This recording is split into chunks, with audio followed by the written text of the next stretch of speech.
Hello, beautiful friends. Happy Monday. Welcome to your week. It is the week of January 20th, 2025. And I have some beautiful messages for you today. I'm actually recording this on Saturday, the 18th, so just a couple days early.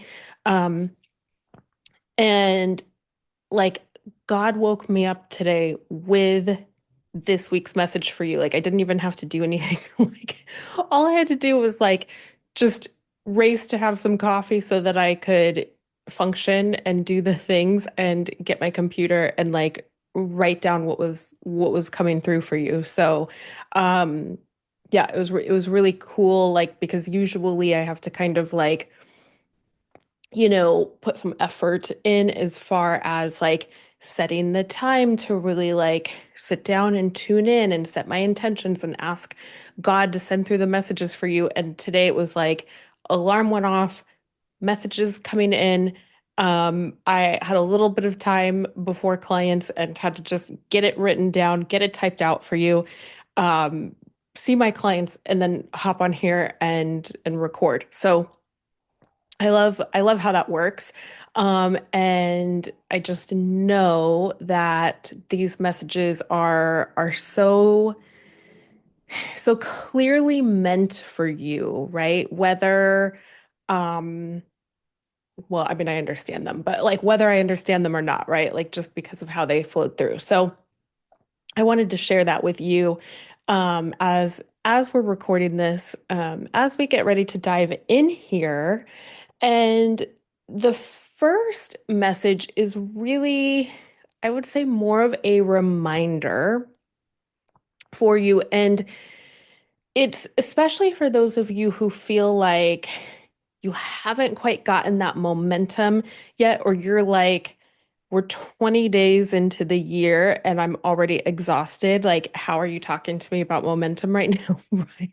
Like, and this just, it just it was like this calling to really take a moment. And one, not that we're giving our power to external circumstances or we're using excuses, because this isn't about enabling yourself to not do the things, but more of just like a perspective, right? So we've talked about this before. January, we're still in winter here in the northern hemisphere.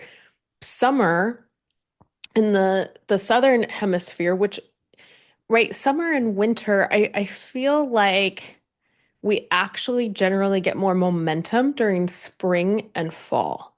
We're like winter, we're very internal, right? Like just naturally, like it's quieter, it's um, kind of a slower time of year, right? And then summer is yes, it's a lot of action, it's a lot of doing, but we also just in our culture tend to be more in phases of travel, maybe in taking time off, wanting to be outside, not necessarily wanting to be inside doing all of the things, unless you live in Arizona where I grew up, and then you're wanting to be inside all summer.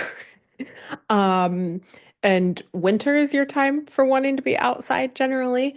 But nonetheless, we have these two seasons which aren't always necessarily about productivity or like they don't necessarily organically feel like very productive times. Okay, so we have that.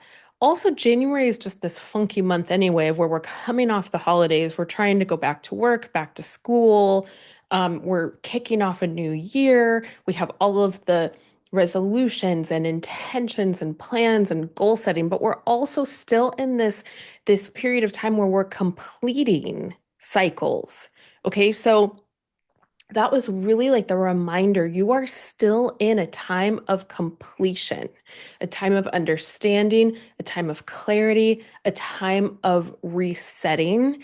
So you might be feeling like, yeah, it's go time, let's go in some areas of your life. And in other areas of your life, you might still be figuring it out a little. You might still feel like you're seeking some clarity to get into the momentum, or you need a little more energy before you can really be like, let's go, let's do this, right?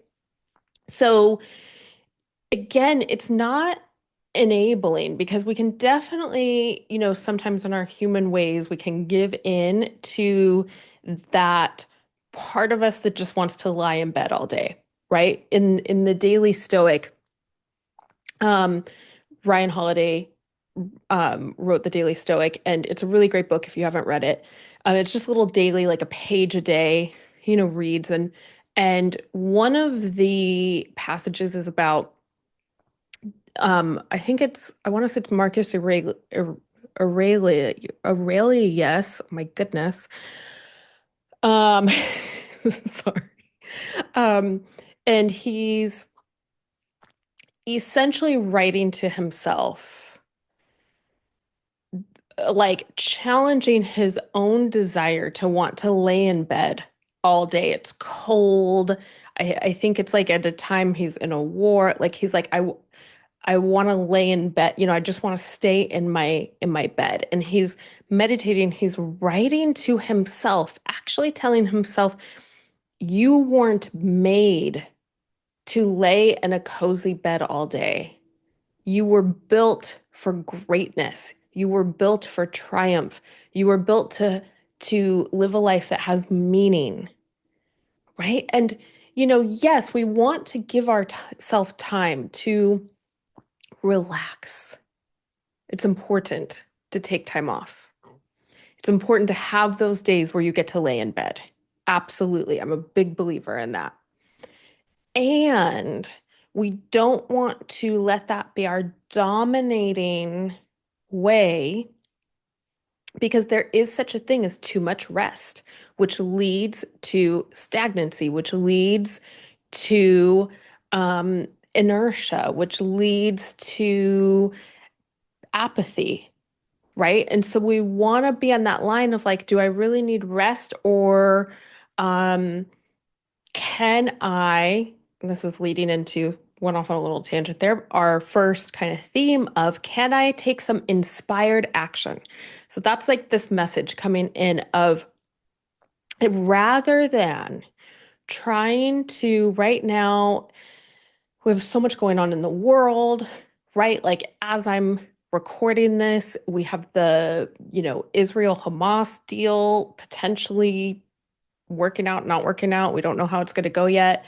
Um, with that going on, we just had the fires in LA. We have the Arctic freeze in other parts of the US, in the United States, where we have a presidential inauguration, as you're going to be watching this on Monday. So there's a lot of, political stuff in the field. Um, so there's a lot going on top of just we're trying to launch into a new year. And so rather than God is inviting you to, rather than piling on all of the things, look at where can I take inspired action? So inspired action, if we look at like inspired, it means it's action that has like some oomph behind it, right? It has some power behind it. It has a why that is bigger than yourself. Because when you're in bed and you're like, I don't want to get up out of my warm bed today, usually it's the why that's bigger than you. It's your kids, it's your clients, it's your, work that you love, it's a family, it's a friend that you get to see, it's somebody that you get to go help, it's something that you get to go do that really like pulls you out of that cozy bed, right? So it's it's the why that's bigger than yourself, or it might be the calling. So that could be, it could be the why, but we could kind of, but we're gonna, it's like I'm being called to like distinguish it or kind of separate it, even though we could, like my mind goes to I want to make this part of the why that's bigger than ourselves kind of a thing. But the calling, God's calling you to take this action. Okay. So, and then,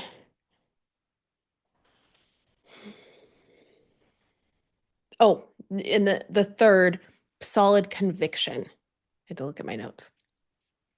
So having some solid conviction behind it. I'm taking this action because I believe this is going to change someone's life. I believe this is going to change the world for the better. I believe this is going to help my family. I believe this is going to help me. I believe this is going to, make some type of a difference. So inspired action is tapping into that inspiration, like the inspiration for the action. So it's different than just saying, I should do this, I should do that, like I should work out today, I should eat healthy today, I should get some work done today. You might do all those things. But what if you look at, okay, the calling is to eat clean today so that I can be really clear. I can have a clearer connection with God, with my higher power, because I know when I'm not eating clean, when I'm filling up on junk, my intuitive channels, like my, divine channels to God aren't super clear, right? So that could be a calling. You could, there could be some conviction in, I'm, maybe you have a job where you're like, Sarah, I don't really know that my job is my purpose, right? That's something I hear a lot. Maybe it's the conviction, the knowing that I'm doing this job to provide for my family. I'm doing this job to fund my purpose. I'm doing this job to bring in the money so that I can volunteer here, so that I can donate here, so that I can be about this, right? So you're adding this bigger why, this right? Whether it's like the big picture, it's the conviction, it's the calling from God, but that is inspired action. I'm going to go work out today so that I can, because even though I don't feel like it today, the bigger why is I want to have more energy for my kids, for my family, for the people that I love, for my purpose, right? So that's what it is. And if you have a lot of actions on your to-do list and you're like, I don't really see like where the inspiration is, maybe it's time to reassess. Like, are you just trying to fill up your calendar with shoulds? Right? So this is all about purification. This year is like the big directives coming in from God for this year are like purification and that, like faith, purification, faith, integrity, which leads us into our second one. And this one is, it's just like, it feels like it's so alive. Okay. So a lot of times these messages come in, like I definitely feel the meaning of them. I feel the purpose of them. But this one has like some spirit, like some real spirit into it. And it is. You are a living testimony. You are a living testimony. Okay, so what does that mean? It means you are a living testimony of your beliefs, of your work, of your spiritual practice, of your self growth, of your mindset, of your physical self care, of your recovery, of like all that you believe in and embody and do and practice. So you a way to think about this is to look at like when you're reflecting, how do others see me? Not do they like me? Do they not like me? Different. But like, what would would others maybe be inspired? Would they want to ask me about how I can show up like this? Do they see me as a testament or a testimony of my belief system by the ways that I treat other people, by the ways that I run my business, by the ways that I show up and help, by the ways that I speak about other people? Someone recently told me a story about how in a recovery program, they were speaking to somebody about something, very vulnerable, and that person was telling them something about someone else through kind of like a judgmental lens. And it really, they were like, oh, like they seem to have it all together, but they were telling me about this other person, so then I couldn't open up to them about the rest of what I was dealing with because I didn't know if they were going to go tell other people or if they were going to judge me for it. And right, like that's such a that to look at it, because like I can definitely be gossipy. It's something that I have to work on, in my own being, right? Um but right, to look at it through the lens of like the person that this client was talking to me about, is that person wasn't completely embodying their recovery in honoring the sacredness of the program, the sanctity of the program, the anonymity, right? The level of trust when you're working through addiction and trauma and all of that, right? So that's where that person then, they engage in that action, and they then become the testimony of like, hey, if you aren't fully like embodying this program, like I don't know that I want to be like that, right? Versus like the people that you see that are like, they're navigating challenges with like the greatest level of integrity and hope and optimism and faith, and they're helping other people, and they're generous, and they keep their word, and they have like honor and respect and dignity about them. That's where it's like, wow, you are a testament that this program works, right? You're a living testimony.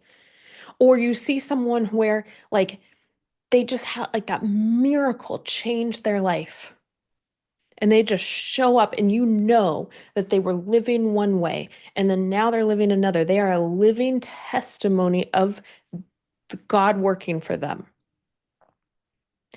If mindset, you could be where you do your self work, right? You're really growing, you're healing, you're working. But if you are,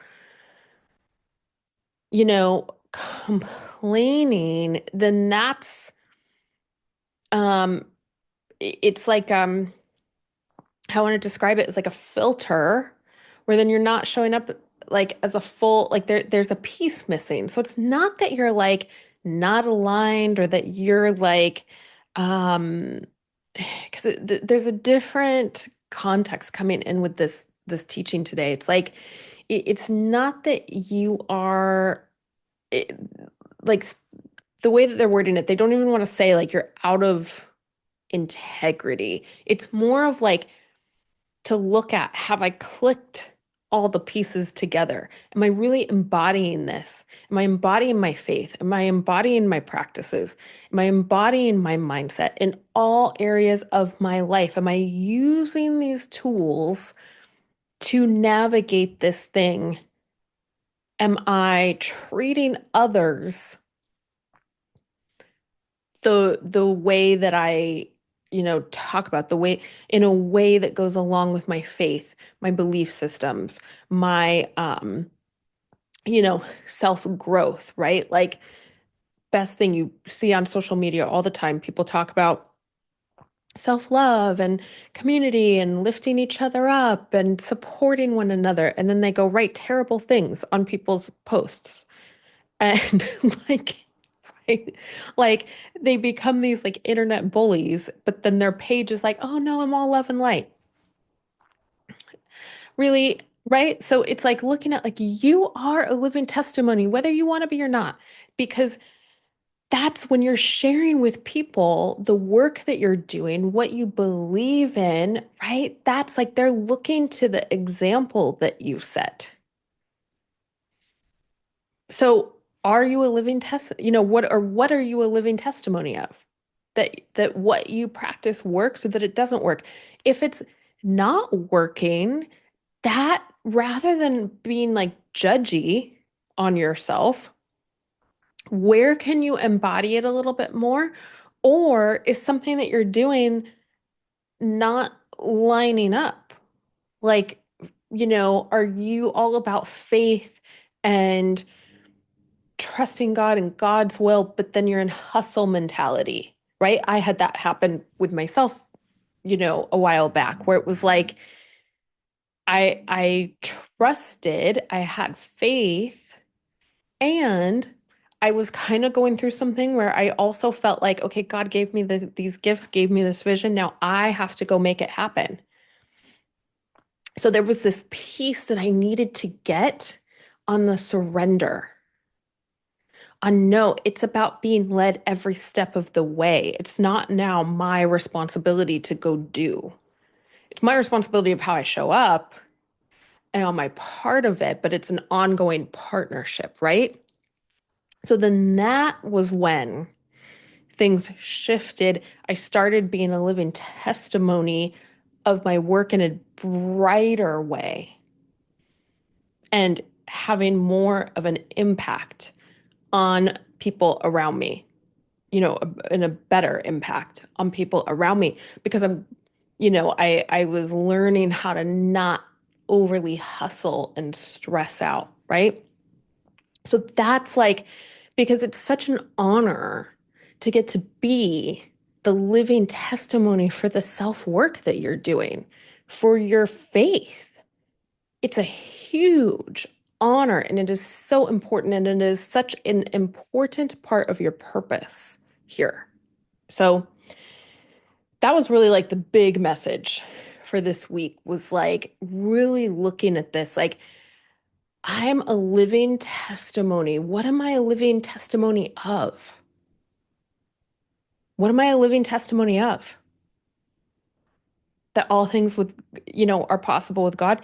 Am I a living testimony that all people can recover? Am I a living testimony that people that you can, go from poverty to prosperity? Am I a living testimony that you can heal from any kind of physical condition? Am I a living testimony of a loving, healthy marriage? Am I a living testimony of someone who was maybe raised in toxicity and is now a really loving, healthy, strong, solid parent? What are you a living testimony of? What has been made possible in your life that you get to be the testimony of? If it is possible for me, it is possible for anyone. Such, such a powerful reflection, and it will give you like that will definitely inspire some action, right? That will definitely inspire like a little bit of a glow up in your life. And then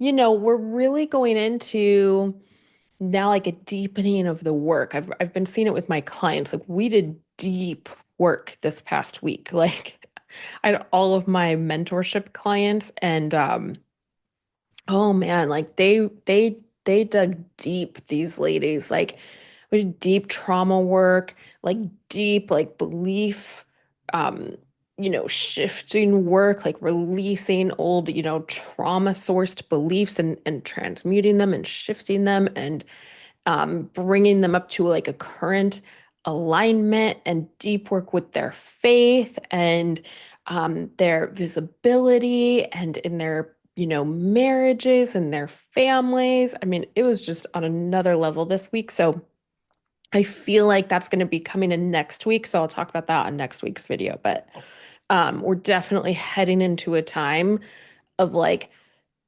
deepening the work, right? So again, like with this kind of like this purification, all this will be the last note before we go into the prayer. Um, with this purification process, it's like really calling you to go deeper, to refine rather than to pile on. Okay, so look at things, maybe take that, see how that resonates for you, if it resonates at all. If it doesn't, throw it away. But like rather than trying to, it's finding expansion through the depth and the deeper understanding and the embodiment rather than the addition of more. Right? Does that make sense? Think about that. We'll talk about it more next week. Um, I'll make a note so I remember to ask them to add on, but God's got it, I'm sure. Oh, I just want to go through really fast. Yeah. Mm-mm. Yeah, we got it all. Okay, cool. Our weekly prayer. You can take your hands in prayer at heart center or on your heart or one hand on your heart, one hand on your belly, whatever feels best for you. Take a deep breath in.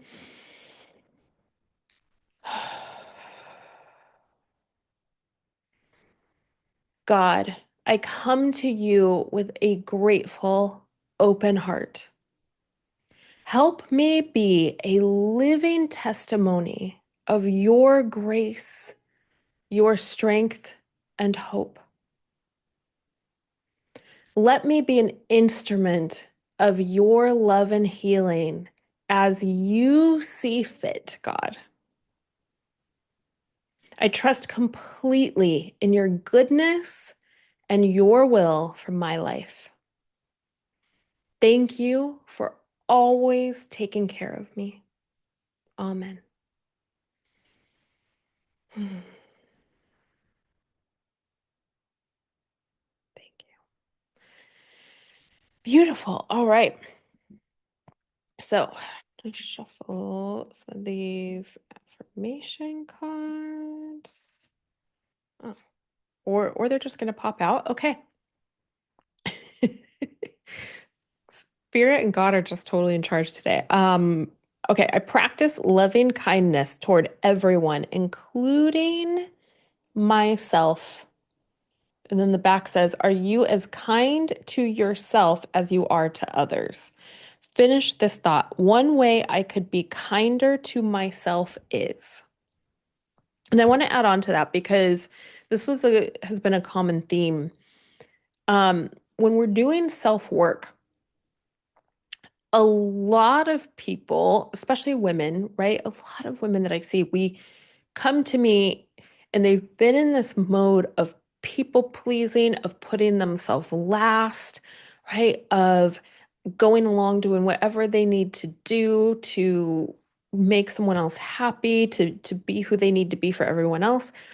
Then we start doing this in our work. They start prioritizing themselves. They start realizing like I can't live that way to be healthy, prioritize in the healing. And so the focus swings from this extreme pendulum of like selflessness over to a little more selfishness, not selfish from a narcissistic standpoint, but selfish as in self-focused, right? For our growth, for our healing, for our care. And what can happen is sometimes we can get a little bit, I don't want to say stuck, but we can there will be a point where it will start to become clear, okay, this isn't sustainable either, right? So this extreme, both extremes aren't sustainable. We need to find a middle ground. And so that's when it's like we might then be more served by asking, how can I be kind to myself and how can I be kinder to the people around me? How can I have compassion for myself and how can I be compassionate towards the people around me? How can I open my heart and support them as I'm also taking care of myself? And we start to learn a new balance with that. So I'm sure I'll talk about that more, but that just came through as something to add on to that. Um, and then pull another one of these. These are these little Bible verses.